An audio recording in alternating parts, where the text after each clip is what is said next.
This is the fifth of the 6 video series on x86 assembly language. In this video, we are going to look at how to implement while and for loops using the conditionals that we talked in one of our earlier videos.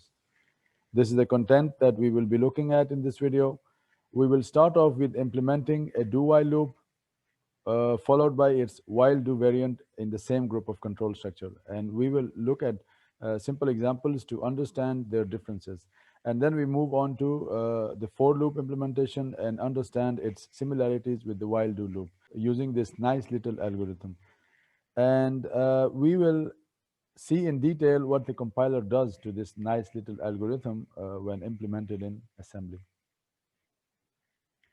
So this is the format of a while loop that consists of a body and some conditional expression. The loop body is executed as long as the conditional holds. And in this case, if the condition is not equal to 0, the loop body keeps executing, right?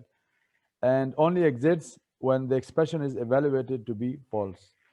That is, if the sum gets a value equal to 0, the loop is going to stop, okay?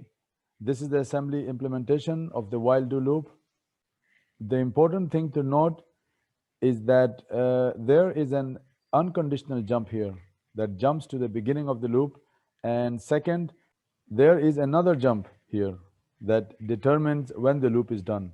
Or in other words, when this condition no longer is satisfied, we are going to jump to the end of the loop because the loop is done. We are going to jump past to loop done, okay? So we are testing at the start, in which case the loop might never run if the condition turns out to be false, right? And how does the compiler transform or implement other loops should be straightforward. The only thing that needs to be remembered is where you put the conditional branch, at the top or at the bottom of the loop. And we will see that shortly. Let's understand the concept with an example. So here is an example of a factorial computation, which uses the do-while loop implementation.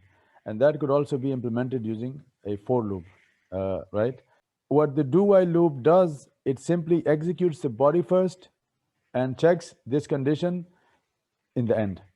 So the first iteration of the do-while loop is always executed, no matter what, because you have to execute the loop body in order to get to the evaluation condition, which comes only after the loop body is executed. And based on the evaluation of the condition expression, we jump or return, okay? And based on the evaluation of the condition expression, we jump back or return, okay? If the condition is true, we are just going to jump back to the beginning of the loop. So in order to understand how do we implement the code in assembly language, let's convert our factorial C code into an equivalent go-to version, which we know to be the closest form to an assembly language, right? So this is the go-to version of the factorial program. We can see that this is simple, right? We have a label that marks the beginning of the loop body that we are going to execute. And after we are done executing the body of the loop, we need to evaluate the condition. And if it's true, we jump back to the beginning of the loop and execute it until the expression evaluates to false. Note here that we call backwards branch. That is branching backwards to continue the loop. And we only take this backward branch if the condition holds. So this is our go-to version. Now let's see how the compiler implements this in assembly. And this is our assembly implementation of the factorial function. So the compiler has chosen the EDX to load X into, and the result is by convention stored in EIX. As we said that the go-to version of the C code is the closest to the code in assembly language, let us see how much we are right in this claim. Now let's go step by step. Now let's go step by step to understand how is a do-while loop implemented in assembly. So we have the factorial function label fact go to, from where the function starts. This is the setup and the finish of the stack, right? The new stack frame allotted, the new stack frame allotted for the function. As we said before, as we said that before, as we said that, as we said that, as we said before, that for the time being, we are only concentrating on the body of the program.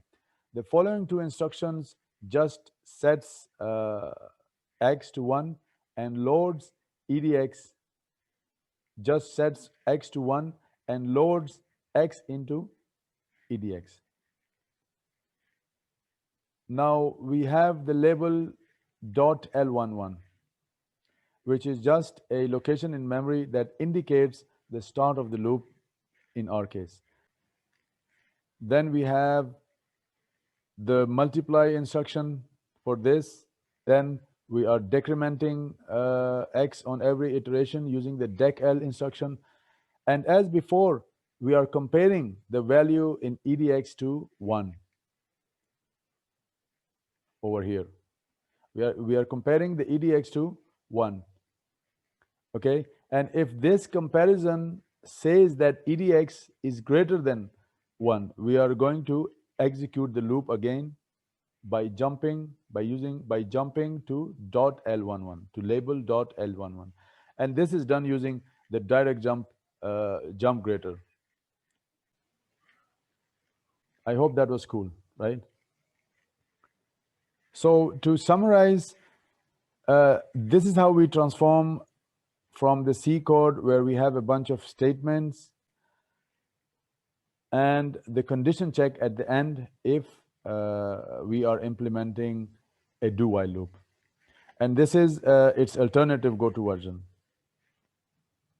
on the right side, where we are going to have a label that signifies the start of the loop body, and in the end we can have an if statement that checks whether the task for the loop holds, and if it holds, as we said before, that it jumps backward to the loop label. That should be quite simple, okay, right? So now let's see how does a while do loop works. This is the code for the while do loop. The only difference is that now we check the condition before entering the body of the loop. So the loop might not even get executed once if the condition turns out to be false. Unlike the do while loop, where the loop runs at least once, because now we have a while at the top, which means that even for the first iteration, we have to check whether its value needs to be executed or not. So what this is actually doing, while x is greater than 1, while x is greater than 1, we are going to execute the body of the loop in blue, okay? Similarly, this is the go-to version. As can be seen in the go-to version, the most visible difference here is that now we have a middle label. And what does this label do? Well, the middle label is the location in memory where we jump directly using a go-to statement to check for the loop condition, okay? And if the condition is true, we go to the main loop body, else we return the result. This is how the GCC implements the while loop, the while do loop.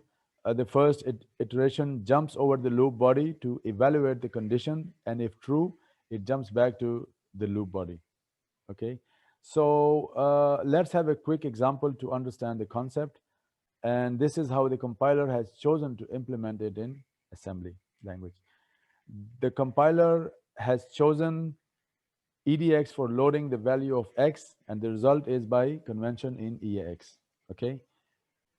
The first step is to directly jump to the middle label, named by the compiler as .l34, where the condition is evaluated. We use the compare instruction to compare the values of X and 1. Then we use the jump greater to back jump to label or location .l35, which is the body of the loop. So here we are in the loop body in orange, labeled as .l35. where we multiply EDX and EAX and store the result back into EDX. And then it directly goes on to testing the condition for loop execution, this time without any jump to .L34. And it repeats again if x is greater than 1. We jump back to the beginning of the loop and so on and so forth. Okay. The main difference in comparison to the do-while loop, where the body is executed at least once, here we first jump to where the condition is evaluated, right? In which case, the loop might never execute even once if the condition is evaluated to a false. As you can see, the main difference here is that now we have an extra jump that takes us to the condition checking pair of instructions. And if the condition is true, we jump back to the loop body. Okay, so now let's look at how a for loop is implemented. That is quite similar to the while do loop, as we shall see. This is a journal form for a for loop. We initialize the loop and test it against an expression before we update it for the next iteration after the loop body is executed. So the loop is only executed after evaluating the condition expression. The claim is that the implementation of a for loop is similar to how the compiler implements a while do loop. Okay, this is what we had in the while loop that executes the test expression before we execute the body of the loop, and then at the end we update the loop counter, right? So the go-to version of a for loop would also be similar to what we had for the while do loop before.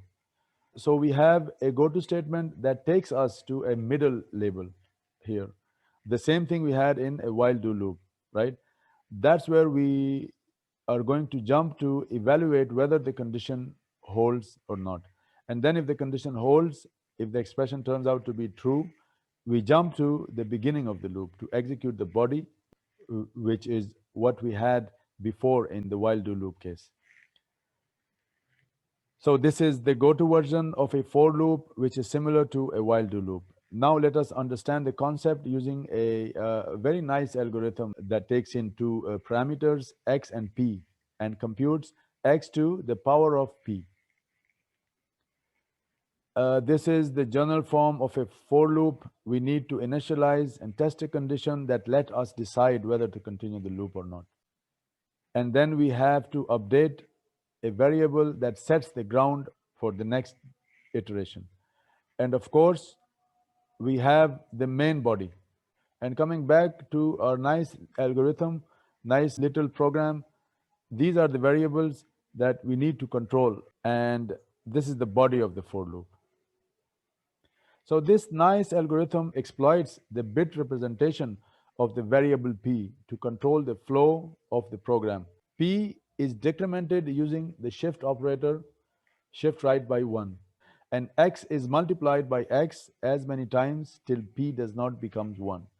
And when p becomes 1, the if condition evaluates to true and the output is assigned to the result. So let's look at the source code and compile it to understand how it works. Then we look at how the compiler actually implements it in assembly. And we will also verify our claim that the compiler implements a for loop similar to how it implements a while do loop. Let us see how the code works now. Yeah, so we were talking about computation of x to the power p, right? Compute x to the power of p. This program takes as parameters x and p, okay? And the output is stored in result, that is x to the power p.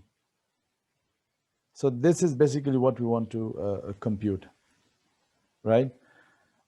Before we see how the compiler, what the compiler does to our program and how does it implements this program in assembly, we need to understand how does this program works. Just to be very simple and quick, this is what all programs require. Okay, so all the applications are inside a main function, or every application or every program has its own main function. And there are some things that we need to remember, such as the return zero. The basic idea is that we want to keep the compiler happy. Okay. Then there are some pre-processing directives, such as include pre-processing directory. We want to include the standard IO library with us, so that before the compiler actually compiles our program, it needs to keep the copy of standard IOs, because we want to use the functions such as the printf to display our results. Okay, then we had this for loop. If you remember, we had this for loop, and for loop is composed of these three parts. First, we need to initialize, we need to test certain conditions to decide whether to continue or stop. And then we need to update certain variables to make ground for the next iteration. And these curly brackets, the opening and closing, this is where the body of the loop would reside. Okay, so let's begin and see what are our variables, and what does these initialize, test, and update components of the for loop actually mean. We need to initialize, so we initialize the result is equal to 1, and the test, we have p, the variable p, and we still haven't declared p. Just be patient with me for some time. So we want to make sure that the value of p never gets 0. Okay, so if the value of p gets 0, this is where the loop exits. We exit from the for loop. Then we have the p is updated by decrementing using shift operator, right shift operator by 1. Okay, we have variables x as our input, so we want to keep things simple. X is equal to 2, and we have the p is equal to 4. So that actually we calculate x to the power p, that is 2 to the power 4, which is equal to 16, right? So this is the result that we are expecting. We had the if construct that actually checks whether p and 0x01 or 1 hexadecimal or 1 in hexadecimal is true. If that is true, result gets modified by this expression, result multiplied by x. Then we had the expression x is equal to x multiplied by x. Okay, so here is where we want to print. We actually want to print the results. Printf the result of x power p, and then we need to give the compiler certain clue that the results is going to be a decimal integer. Okay, using this, and here we write the variable that we want to display. Okay, and of course we need a new line to make things more cleaner. And the semicolon, if we forget this, the compiler will throw error at us. Okay, so this is a simple program that we want to be able to run, and then we will try to understand how does that work. We save this in a file del and new C programs for loop, okay, dot C. Okay, so we save it, and it says replace because it has another file that exists. We say yes. Okay, so now we check. We go to the DOS command prompt, and we go to the root directory. From the root directory, we want to go to where the file is residing.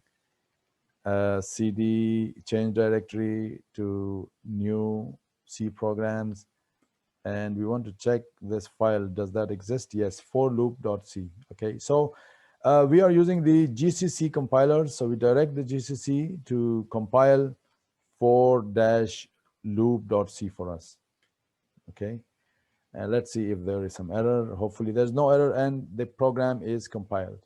So if we look into the folder new C programs, we see this application a.exe.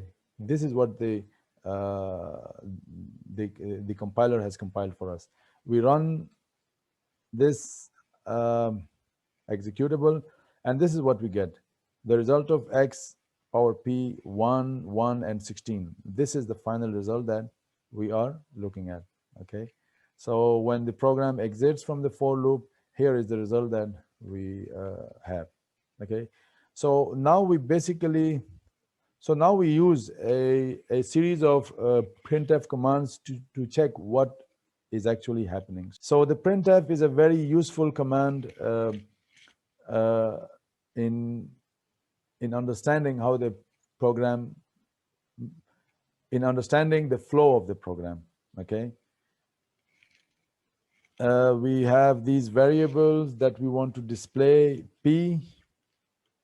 Okay, and we insert the pipe, and there is another variable test that I'm going to shortly define and explain what does that mean. And we have the result that we surely want to display, and we have the x, the actual x, the input, and this is the input that is generated for the next iteration. X is equal to x multiplied by x. Okay, and then we use and then we use a very useful command in C is Control C, copy, and Control V, paste. Okay, so because that would save a lot of time for us. Okay, so this is a form of kind of a table that we want to display, and here we want to display not just the results, but we want to display all these variables. So we should be very precise in this, and percentage, and for every variable we need to tell what kind of, we need to give direction to the printf command, the kind of data type that it should expect. The p is, so in this program all of the variables are of decimal integer data type. So we have 1, 2, 3, 4, 5. Okay, 1, 2, 3, 4, and 5. Okay, I hope I have done it correctly. So now we want to display the p, we want to display the test, and I haven't defined test yet, we'll shortly see, and the result, and x, and then we want x into x. This is the value of x for the next iteration. Okay, so the test, we want to define another variable. We want to define another variable, test, that actually we want to see the result of this expression. Okay, so before the result, modifying the result, we want to also evaluate this and see what does that actually do. 1 in hexadecimal. Okay, so this is what we want to do. But now since the if statement has 2 instructions, 2 expressions, we need to contain that inside curly brackets. All right, so we are done. Okay, let's save the program. Oops, with just a minor change. We want to most probably want to go to the new line. We save the file, okay, and we go to the DOS prompt, and direct the GCC to compile the for loop.c for us once again. It's compiled. We run the executable A. So this is the result, and we get the result 16. So this is what we actually get. Okay. So we have seen that this is the P that we set to 4, and that when shifted towards right, we get a 2, and that when shifted towards right, we get a 1. So 1 is the place where the test actually gets evaluated to true, and hence we get the result 16. Okay. Now we know why we get 16. So delete these were just for our understanding. Here we want to display the result after the iteration printf, and the result is %d and result. And most probably we are going to get an error because the result is defined inside the for loop. Let's see if that is the case. We compile, and yes, the result is not defined, is undeclared, because the result is local to the for loop, and we haven't described something here. So to display the result outside of the for loop, we actually want to replace that with P. We set the P inside. Okay, and we bring the result is equal to 1 outside the for loop, so that is not local to the for loop. So now if you will print the results, most probably we will have the right answer. Let's see if that is the case. Yes, it is compiled. If you run, we get the result is 16. So I hope you got the gist of what actually goes around in the program. Now we want to see how the compiler actually implements this in assembly. So we direct our friend, our compiler. The compiler actually translates to an assembly level of program, and the assembly level of program is what is processed by an assembler to get translated into the machine code. Okay, so we request our friend, the compiler, using the -S command, that while you compile for us the for loop.c source code, please keep an assembly copy for us in the folder. So it is compiled, and now if we see inside the folder, we can see the for loop.s. Okay, so now we want to see inside this file, and we want to confirm that the implementation of a for loop is similar to a while do loop, as we claimed in our slides before. So for this purpose, we are going to use the simulator SASM. Okay, and just I want to make it a bit smaller so that it fits inside our area of recording. That's it. Okay,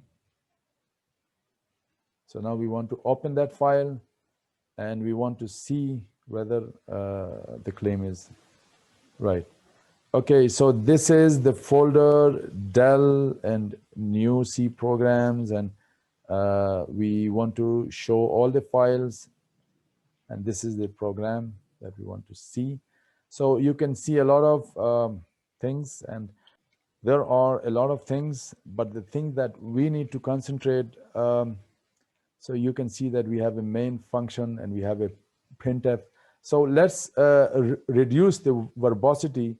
Let's first reduce the verbosity inside our program, because we use this, for example, we use this variable just for the purpose of simulation, and we wanted to check whether and we wanted to check how the program actually works. So we don't need these extra brackets, and we don't need the printf, because now we know that our program is working. Okay, just comment out these things, and we remove the include. Okay, so this is a simple program that we want to C, okay? But we need to recompile it again, all right? GCC, and we need to recompile the program in a way that saves for us the assembly as well. So the assembly file will get overwritten, and we go to the SASM, we open the file, and we show all the files, and this is the for loop. And now you can see that some of the verbosity has been reduced, okay? So now at least if you look at this this program, assembly program, at least you won't have a headache, because you know that because you already know what does these things do. They actually are setting up the main function, okay? And you know what does these do, leave and return. These are the finishing blocks. What is important for us is this jump, okay? So in a while loop, what do? We jump to a middle label, and that is L2, where we have the pair of instruction that actually does the comparison. So the while do loop first does a comparison, and if that is true, it jumps to L4, and L4 is where the actual loop is, okay? So it executes. And then we have other logic that implements the if else statements, the if construct, okay? So that was all about how the program works and how the C implements it in assembly. And it happens out that C implements the for loop similar to while do loop, okay? So back to the slides, we'll have an ending note on this assembly program. Thank you. Welcome back. So this is the go-to version of the for loop that our nice little algorithm had, and we have seen how it really works, right? And now that we have seen how it really works, let us understand its implementation in assembly. So this is the assembly implementation, what the compiler has generated for us, right? So what interests us here is to verify our claim that the implementation is similar to a while do loop. So let's examine the different parts of the assembly implementation. The important thing is the extra direct jump to label 2 here, where we have a pair of conditional tests, which if evaluated true, the subsequent jump directs the instruction pointer to the label L4. That is the body of the loop, okay? Then after a couple of instructions, we have another pair of condition test instructions.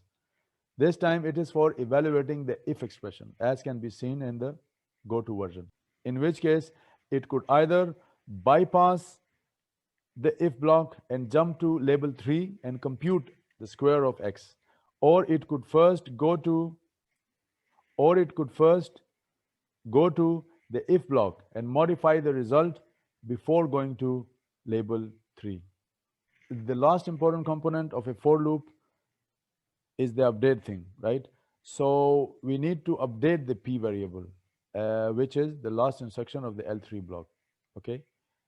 So that's it. I hope you would really compile the program for yourself and look at its working and implementation in assembly. Just to make the picture complete, this is how the compiler has laid the parameter p result and x lies at offset 4, 8, and 12 in the stack respectively. That is it for this session. This was the 5th video on understanding x86 assembly language. And in the last video, we will try to understand how the high-level switch statements are implemented in assembly. I hope the video was helpful. Thank you.